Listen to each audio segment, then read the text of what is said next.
Isang nakaduting security guard sa Quezon City ang malapitang binaril at ninakawan pa ng cellphone at service firearm. Ang nahulikan na insidente sa pagtutok ni Rafi Tima.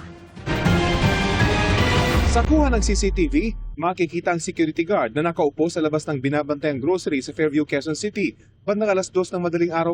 Maya-maya, kita ang dalawang lalaking nakasuot ng helmet na patakbong lumapit sa gwardya at tinutukan siya ng baril. Tumayo pa ang gwardya, pero ilang segundo lang agad siyang bumagsak. Dito na pala siya pinaputukan ng lalaking nakaputing long sleeves. Bahagya pang lumayo ang dalawa, pero agad ding binalikan ang napaupong gwardya at tila may kinuha sa kanya bago tumakbo palayo. Ayon sa mga investigador, service firearm at cellphone ang kinuha mula sa gwardya.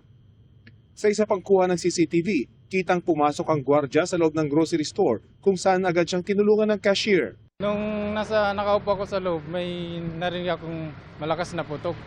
Nung sinilip ko, si guard nakaupo na sa sahig, nabaril na pala ng dalawang lalaki. Tapos tumawag ako agad sa pulis. Nung tumawag ako si Chief, pumasok naman siya sa loob. Tapos duguan na siya.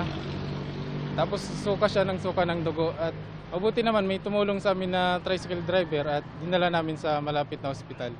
Nasa maayos na kalagayan na raw ang biktima. Sa backtracking ng mga investigador, napagalamang may nahuli ng dating suspect na ganito rin ang modus. Nang ipakita ito sa biktima, positibo silang kinilala.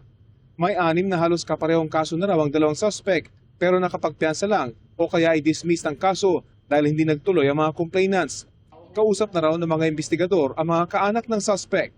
Tinatry natin na pakiusapan para kung kaya nilang suko para naman ma-mitigate din yung sitwasyon or yung kaso nila na sumuko sila. But definitely after 36 hours, kung hindi po natin ma-follow up, hindi natin makuha, we will file appropriate charges, robbery with frustrated homicide. Para sa GMA Integrated News, Rafi Tima, nakatutok, 24 oras.